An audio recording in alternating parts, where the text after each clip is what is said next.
تو اچھا، یہ صحافت جو ہے عام حالت میں یہ دیکھا گیا ہے کہ صحافی صحافت کرتا ہے اور دوست کم بناتا ہے، دشمن زیادہ بناتا ہے، تو کیا یہ بات حقیقت ہے؟ بالکل یہ بات 100% حقیقت ہے.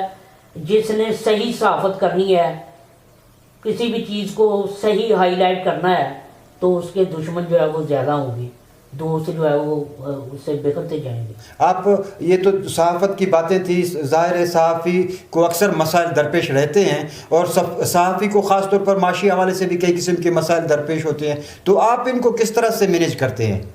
بالکل جلالی صاحب، آپ کی بات درست ہے. جو صحافی ہے نا، اس کا ذریعہ معاش بہت مشکل ہے.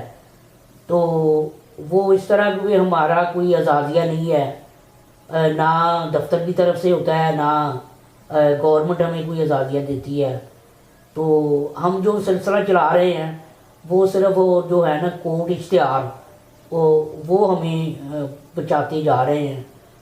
اس کی وجہ سے ہمارا جو خرچہ ہے نا، وہ سلسلہ جو چل رہا ہے کورٹ اشتہاروں کی وجہ سے، اس کی وجہ سے میں جو ہے نا صحافت کو جاری رکھے ہوئے ہیں. تو ادروائز جو صحافت ہے نا، اس کا تو اللہ ہی حافظ ہے. اچھا، تو مطلب یہ ہے کہ آپ کورٹ صحافت بھی کرتے ہیں، یعنی کہ کورٹ کے اشتہارات آپ لیتے ہیں، ان کے اوپر جو کمیشن آتی ہے وہ آپ کے گزر بسر کے کام آتی ہے؟ جی بالکل ایسے ہی ہے. جو کورٹ اشتہار ہے وہ میرا ذریعہ معاش ہے. اس نے مجھے صحافت میں ابھی جو ہے نا ادھر رکھا ہوا ہے. یعنی کہ کورٹ اشتہاروں کی وجہ سے کہہ لیں، میں صحافت کو نا وہ زندہ رکھے ہوئے ہوں، اور صحافت اسی وجہ سے میں کر رہا ہوں. ادروائز اگر کورٹ اشتہار نہ ہو تو صحافت جو ہے نا بہت مشکل ہے. اچھا، آپ سینئر صحافی بھی ہیں، آپ کی نظر بھی ہوگی حکومتی جو معاملات ہیں ان پر بھی، سیاسی معاملات پر بھی. آیا آپ کس طرح سے دیکھتے ہیں کہ وہ جو آپ نے 20 سال پہلے صحافت شروع کی تھی، آپ اس سیاست سے بھی واقف ہیں، اور آج جو ملک میں سیاست ہو رہی ہے، توڑ پھوڑ کی سیاست ہو رہی ہے، نفرت کی سیاست ہو رہی ہے، اور ایک دوسرے کو نیچا دکھانے کی سیاست ہو رہی ہے، اس سب کو آپ کس طرح سے دیکھتے ہیں، اور آپ کیا سمجھتے ہیں کہ یہ کس طرح بہتری کی جانب جا سکتے ہیں؟ جنرل صاحب، میں پہلے آپ کو بتا چکا ہوں بھی آج سے جو 20 سال پہلے صحافت تھی وہ اچھی تھی. آج اس کا معیار جو ہے وہ کم ہے.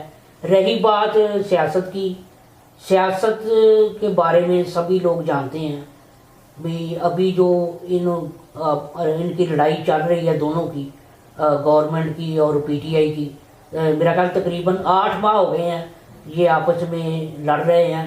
عوام کا کچھ نہیں کر رہے. ان کے ذہن میں کوئی ایسی پالیسی نہیں ہے جو عوام کو خوشحال کر سکے. یہ صرف اور صرف دونوں جو ہے نا وہ اقتدار کے لیے لڑ رہے ہیں. عوام کا جو ہے نا برا حال ہے. موجودہ جو حکومت ہے وہ 8 مہینے سے صرف اپنی کرسی بچانے کے لیے لگی ہوئی ہے. ان کو عوام کی کوئی فکر نہیں ہے. ان کی نظر میں عوام جو ہے وہ چاہے پہاڑ میں، یہ سمجھ لیں ایسے ہی ہے، وہ عوام کے لیے کچھ نہیں کر رہی. تو وہ صرف اپنی کرسی بچانے کے لیے لگے ہوئے ہیں. اچھا نیازی صاحب، آپ نے بہت اچھی بات کی کہ حکومت جو ہے وہ صرف اور صرف اپنی کرسی بچانے میں لگی ہوئی ہے، عوام کی طرف اس کی کوئی توجہ نہیں ہے، اس میں کوئی دو رائے نہیں ہے. اچھا، دوسری بات یہ ہے کہ کچھ باتیں یہ سیاست اور صحافت سے ہٹ کے آپ کی ذاتی زندگی کے بارے میں بھی ہو جائیں، تو آپ مجھے یہ بتائیں گے کہ آپ نے شادی ابھی تک کیوں نہیں کی، اور اس کی وجہ کیا ہے؟ جی آپ کی بات بالکل درست ہے. شادی جو ہے وہ میں نے واقعی نہیں کی. ابھی میں تقریباً جو ہے نا 2 سال سے جو ہے شادی کی تلاش میں ہوں. یعنی کہ شادی کا ذہن بنایا ہوا ہے، رشتے کی تلاش میں ہوں، اور میں ابھی شادی کرنا چاہتا ہوں، اور میرا ذہن ہے کہ میں شادی کر لوں. شادی کے بغیر انسان کی زندگی ادھوری ہے. جو ہے نا وہ جیون ساتھی ہوتا ہے، اور یہ معاشرے میں رہنے کے لیے اور زندگی بسر کرنے کے لیے شادی ہونی چاہیے. میں بھی شادی انشاءاللہ کرواؤں گا، اور شادی کرنے کا ارادہ رکھتا ہوں. اچھا، یہ جو شادی آپ کی لیٹ ہونے کی وجہ کیا ہے؟ وہ تو ظاہر ہے، آپ دیکھ ہی رہے ہیں بھی کہ قد کی وجہ سے رشتے میں مشکل ہے. تو کوئی نہیں، اللہ سبب بنائے گا، انشاءاللہ شادی ہو جائے گی جلد. اچھا، یہ قد آپ کا ٹوٹل قد ہے کتنا، اس کے جو اگر معذرت کے ساتھ؟ میرا خیال ہے 4.25 فٹ ہے.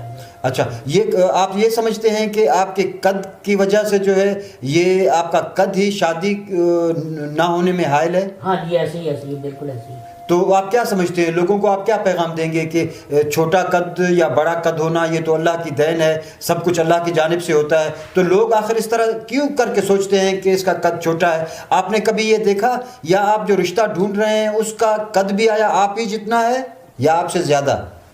بالکل. ہم جو رشتہ ڈھونڈ رہے ہیں، جو میں جس سے شادی کروانا چاہتا ہوں، میرا بھی ذہن یہی ہے بھی اس کا قد میرے جتنا ہو، یا 2-4 انچ بڑا بھی ہو سکتا ہے. تو رہی بات آپ نے کہا کہ آپ لوگوں کو کیا پیغام دینا چاہتے ہیں، پیغام ہم نے کیا دینا ہے، لوگوں کو چاہیے جو ایسے لوگ ہیں ان سے تعاون کریں، کیونکہ ہم بھی اللہ کی مخلوق ہیں. قد چھوٹا ہونا وہ میں نے نہیں، میرے پاس کی بات نہیں ہے. یہ جو قد چھوٹا ہے یہ اللہ نے مجھے بنایا ہے، اس میں میرا کوئی دوش نہیں ہے. مطلب یہ ہے کہ یہ ظاہر سی بات ہے، کوئی کسی کا بڑا قد ہے بھی اللہ نے اس کو بنایا ہے، کسی کا چھوٹا قد ہے بھی اس کو اللہ ہی نے بنایا ہے. کسی کے بھی سماجی حوالے سے قد چھوٹا ہونا یا بڑے ہونے کو اہمیت نہ دی جائے، نیازی صاحب کا یہی کہنا ہے. تو سجاد خان صاحب، آپ جو ہے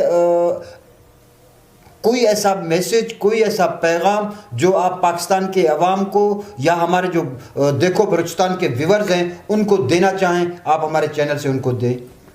جی جلالی صاحب، میں عوام کو یہ پیغام دینا چاہتا ہوں کہ آپ جو ہے نا، اگر الیکشن ہوں گے تو آپ جو ہے نا صحیح نمائندے کو ووٹ دیں، جو آپ کے ذہن میں ہو بھی یہ ہماری نمائندگی اچھی کرے گا، ہماری مہنگائی کو کنٹرول کرے گا، یہ ایماندار آدمی ہے، یہ اچھا ہے، یہ ملک کے لیے بھی اچھا ہے. آپ اس کو دیکھ کر ووٹ دیں. جب کہ ایسے نہ ہو جو پھر سابقہ جو لوگ ہیں نا ملک کو لوٹتے رہے ہیں، آپ ان کو ووٹ نہ دیں. آپ دیکھ سمجھ کر سوچ کر کسی کو ووٹ دیں. مہربانی سجاد خان صاحب، آپ نے ہمیں ٹائم دیا. ناظرین، آپ نے سنا، آج ہم نے آپ کو ایک سینئر صحافی کی گفتگو سنوائی، اور ان کا خصوصاً جو ہے یہاں پر یہ فیمس صحافی سمجھے جاتے ہیں، لیکن ان کا جو قد ہے وہ عام جو لوگ ہیں ان سے کم ہے، جس کی وجہ سے بھی اس کو کئی قسم کے مسائل درپیش رہتے ہیں، چاہے صحافت کے حوالے سے ہوں، چاہے ان کی نجی زندگی کے حوالے سے ہوں. تو ناظرین، ہمیں یہ قطعاً نہیں سوچنا چاہیے کہ کسی کا قد چھوٹا یا کسی کا قد بڑا. انسان ہوتا ہے. ہم انسانیت کی ہمیں خدمت کرنی چاہیے، انسانیت کو جو ہے احترام اور عزت کی نگاہ سے دیکھنا چاہیے. ناظرین، میں آپ کو ایک بار پھر سے یاد دلاتا چلوں گا کہ آپ ہمارے یوٹیوب چینل کو سبسکرائب کریں، لائک کریں اور گھنٹی کے بٹن کو دبانا ہرگز نہ بھولیے گا، تاکہ ہمارے تمام پروگرام آپ دیکھ سکیں. اجازت دیجیے اپنے غلام جیلانی شاد کو. السلام علیکم. بس.